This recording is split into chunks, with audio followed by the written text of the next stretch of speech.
Hey adapters, I'm Doug Parsons. I'm a partner at Simpatico Studios where we live stream conversations about complex business and social challenges with professionals like yourself who are working on the same issues. Our shows are live streamed in front of a global audience of your professional peers on simpatico.tv. I'm building a new type of online community for professionals like yourself on the Climate Adaptation channel. If you're a regular listener of my America Adapts podcast, I think you'll find that we're taking our conversations about important problems, policies, and solutions to the next level here. And if you're interested in being a guest, we'd love to hear from you.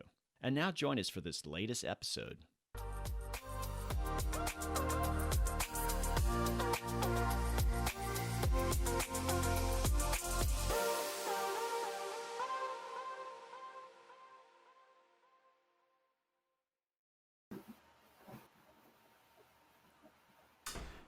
Hey Adapters, welcome back. Today our guest is Roderick Scott. Roderick is the board chair at the Flood Mitigation Industry Association with over 30 years of contracting experience in flood damage repairs, historic building renovation, and flood hazard mitigation projects, with around 1,500 elevations completed.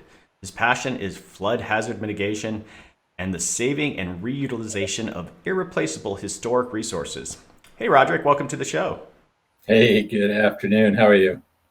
I'm doing well. So, welcome to the show. We've chatted before. We were at the Keeping History Above Water conference. I think it's probably been a couple of years, or was that just last year? I said everything seems so long I ago. think it was the year before, but yeah, that was the last time we saw each other, and very interesting.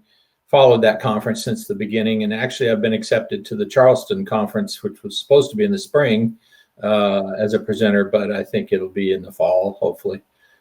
Well, okay, let's just jump in with the association you're working with, the Flood Mitigation Industry Association. What is it, and why is there a need for this association? Okay, so we know that the climate is changing. A lot of debate on why that is, but it is changing. It's documented. Flood risk is increasing because the increasing warmth of the climate is creating more intense and more frequent storms with worse flooding. And sea level rise is another deal that we have to deal with, and an issue that we have to deal with. And I live in coastal Louisiana, so we're very aware of sea level rise and the increased number of storms. We had 5 hit the state this year in 2020. So with that increased risk comes this tremendous increase in flood insurance that we're seeing with the National Flood Insurance Program. And the private insurance companies are very reluctant to cover these older high flood risk buildings in the private insurance sector. So what's happening is there's an increase in demand to retrofit or adapt the buildings. Residential buildings can only be elevated. They can't be dry flood proofed for insurance reasons and safety reasons. And then you have dry flood proofing for non-residential buildings and wet flood proofing for like port buildings that have to be next to the water and are going to get flooded, but you can reduce the damages tremendously by elevating electrical and getting all the welders up off the floor if it's a port that's manufacturing things for the oil industry, for instance, or fishing industries. So we estimate that in this country, our industry estimates, rough guesses, because nobody's counted all these buildings, that there's 3 to 4 million high flood risk, older pre-flood map buildings in the flood zones with this rapidly rising insurance rates and rising flood risk. And so in order to keep those buildings around and have them not flooded again and again, we have to retrofit them. And so with that need comes a lot of innovation. And so a couple of 5-6 years ago, there were 2 manufacturers of barriers in front of doorways and flood vents, and now there's 20. And we think it's $1 trillion industry in the next 40, 50 years.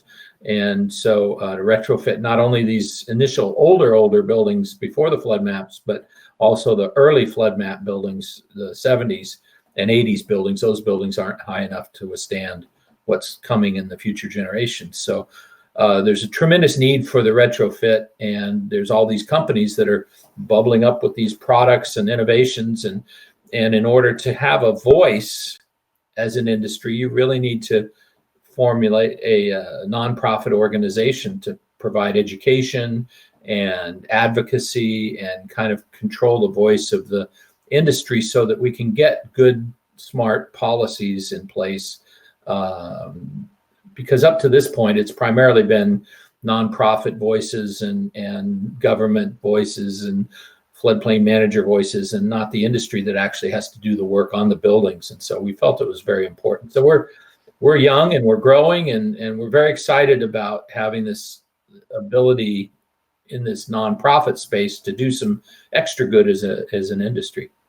Okay, so just for you sort of, I think, mentioned some of these, but the actual techniques of when you're doing flood mitigation, if people are watching and want to kind of visualize elevating a home is sort of a generic way, but what are some of the actual techniques that you as you go through this process? Well, if it's not a residential building, any sort of non-residential building, a meeting space, a church, a school, a factory, a big box store, you have to do what's called a flood risk or flood mitigation assessment. You have to determine how much flood protection you have to have. If you want it certified for flood insurance to get low rates, you have to go through a design process with an engineer and architect, design the system. It has to be able to be installed once a year to be checked. So you put up barriers on the front of the building at the doorways. If you have to, you might have to put up some barriers on windows, depending on how high they are. And so you go through this assessment process, which gets you a preferred project, a best project for the bang for the buck. And then you put a monetary figure to that and what you need to do to get the building flood proofed. And then you get it designed and you get it financed, and then you hire our industry to come in and provide the products and the services to install it. So America is doing a lot of elevations here in Louisiana since Katrina. We've done 36,000, and my town is 80+% elevated now after 15 years since Katrina. We had 3 flood surges this year with all these storms that came around us. But we only have 10 buildings that flood now instead of 400. So it's where communities are going to have to go, and it's nobody asked to do this investment in this generation, but we're going to have to do it. And now we've got an industry that is professional and cares. And when we do our work, we create jobs for all the construction trades. Okay, so I just want to go to your community. 80%, that's a pretty high percentage of everyone doing that. How does that reflect in regards to, like, if you need to get insurance and stuff? Because who is actually prompting that? What is it? Local strong leadership? Was it because, well, you're not going to get insurance if you don't do this? How did you get that such a high number?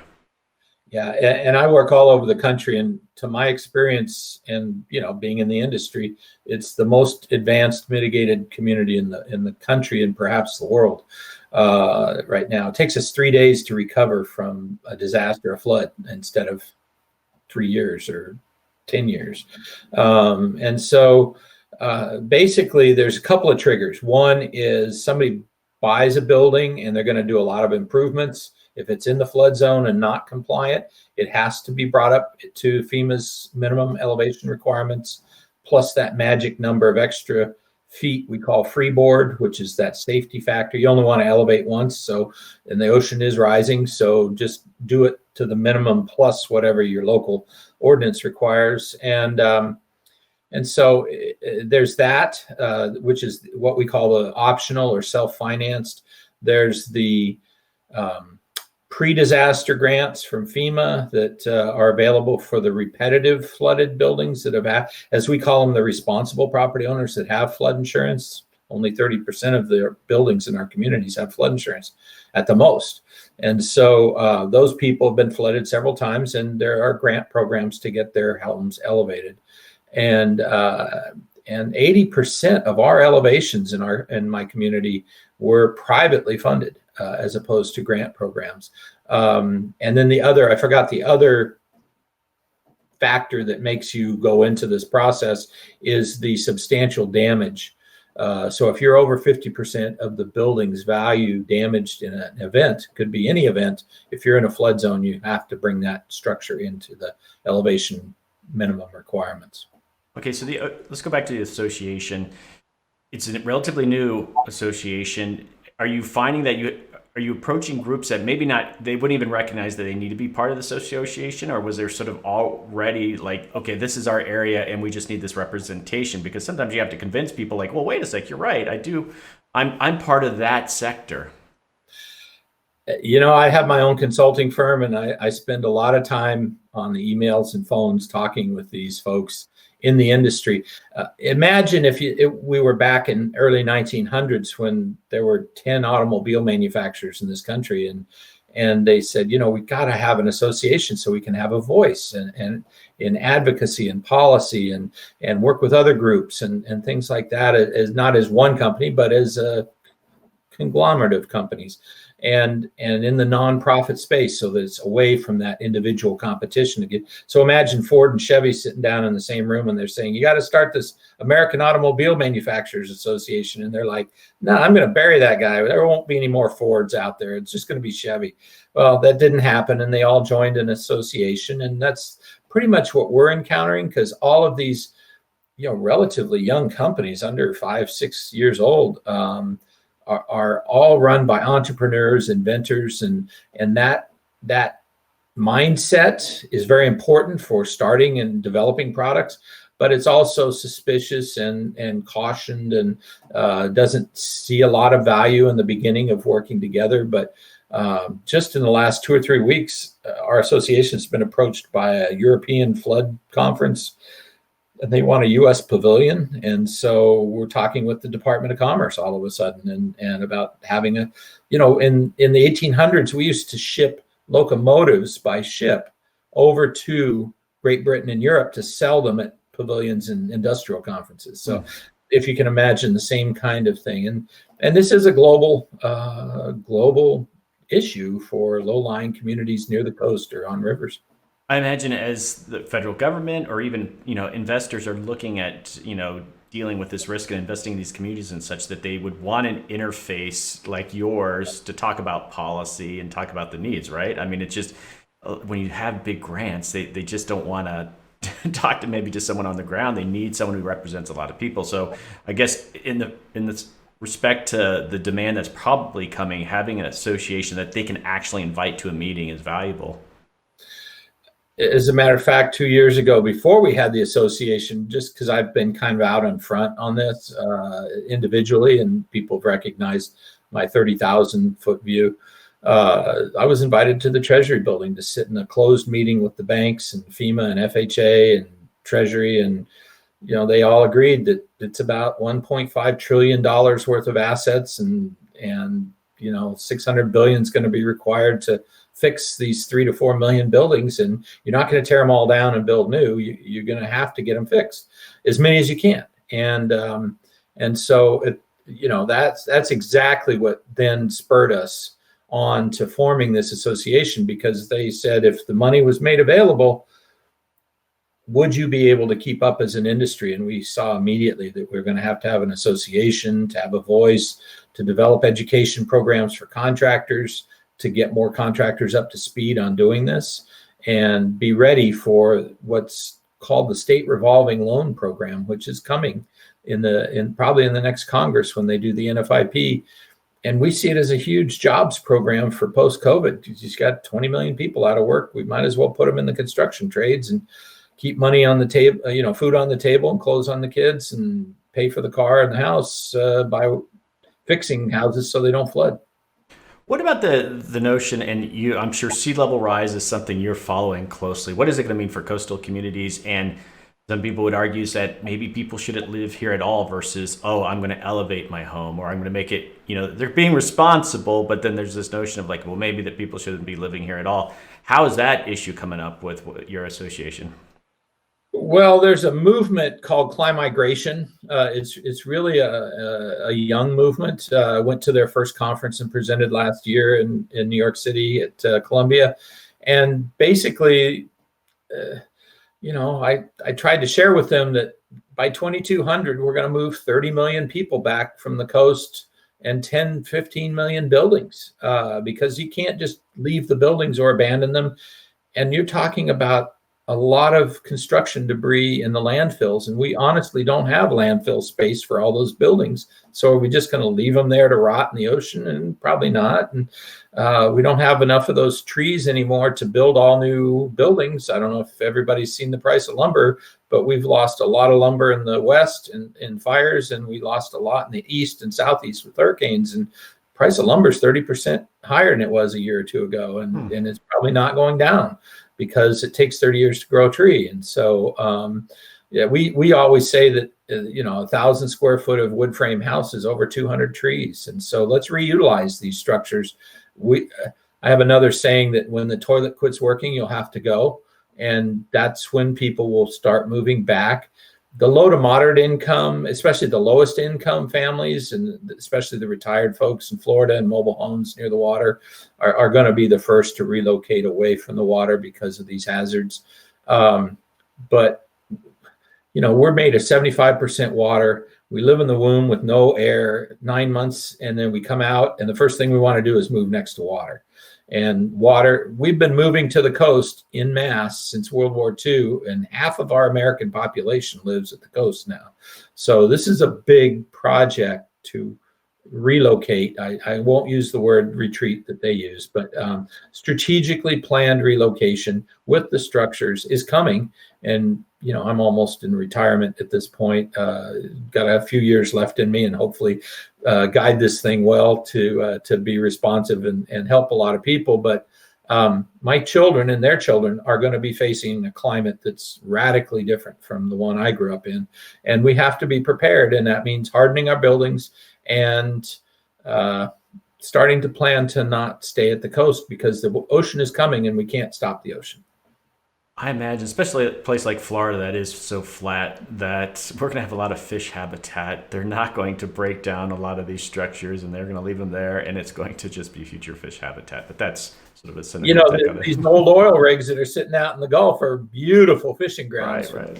So, yeah, I can see that. Yeah, big building or something like other houses, they would probably demolish and kind of break down in a year or two, if not sooner. But Well, listen, I want to talk. I started this off talking about the Keeping History Above Water conference, and if people are not familiar with that, and I'm not as familiar as I should be, but historic preservation is a big area, and I know it's an area that you're interested in. And so, of all things being equal, if people are allocating resources to actually move buildings or retrofit buildings, they're going to look at the historic structures, because there's more value and there's a cultural value. And what's going on in that respect? Are we prioritizing doing these things? Finally, there's good news. Finally, for 6 or 8 years, I've sat on the National Park Service. Department of Interior is the mothership of historic preservation on the federal side, and really sets the guidelines and policies for the rest of the country then to adopt at the state and local level.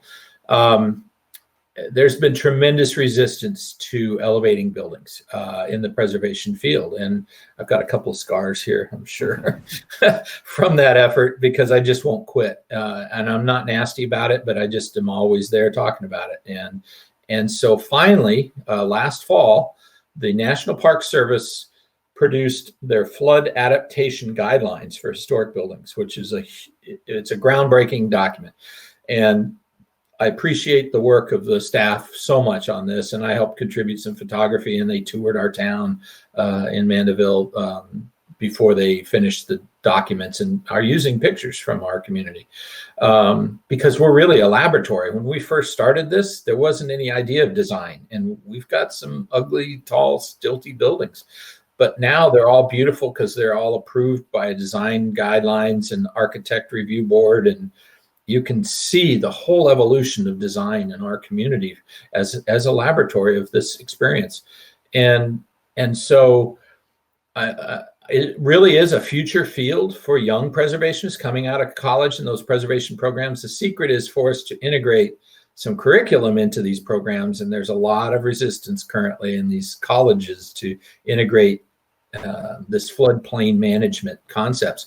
But my wife and I just sat on a advisory for a young master's student at Tulane in preservation this year, and he's coming out with a just an awesome document about this whole issue.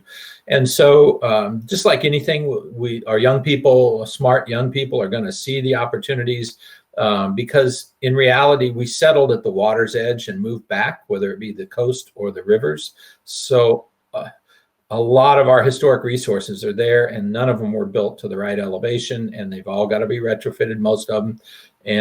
And so there's just a tremendous opportunity to do it right and make it look good for succeeding generations, until you have to relocate the structure to higher ground because of the sea level rise.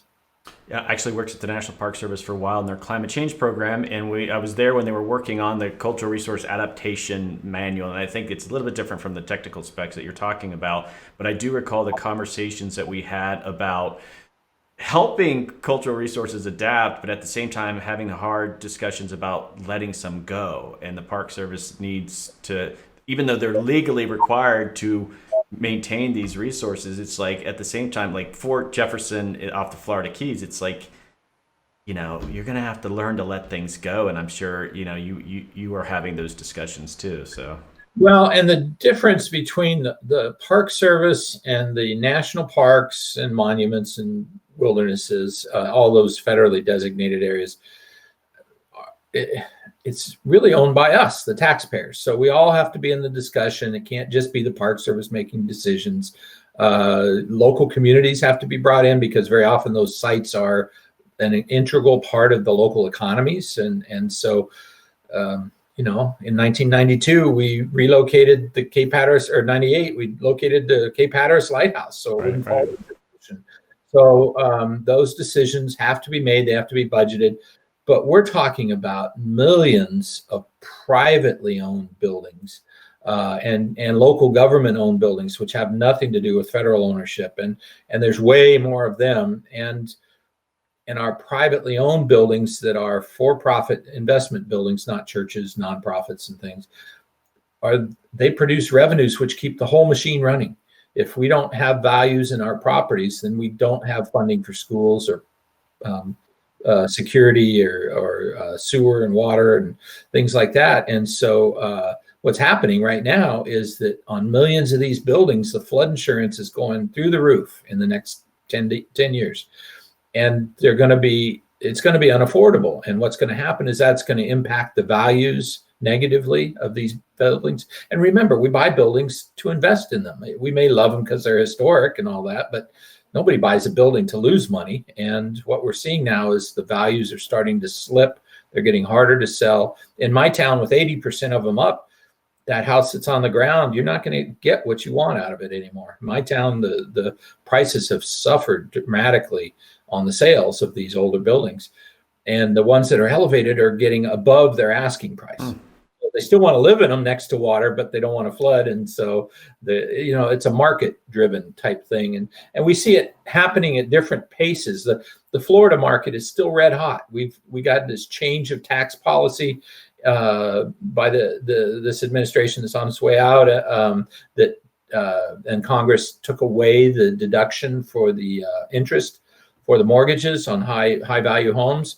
And so they're selling their properties up north and moving down to Florida en masse. And they're getting above listing price in all of Florida right now. And they're buying these houses that are going to have $9,000, $10,000 flood insurance. Maybe not them, maybe they're buying them with cash, but then they have to sell them at some point. And so again, it's that investment. We're going to have to decide to invest in these buildings this time, or they're not going to be around in 20 years. Florida has a nice reputation of just destroying other historic buildings anyway. So it won't be, I grew up with them destroying Ringling Hotel in Sarasota and all that. Well, listen, we're at the end of the episode, and I just want to kind of end.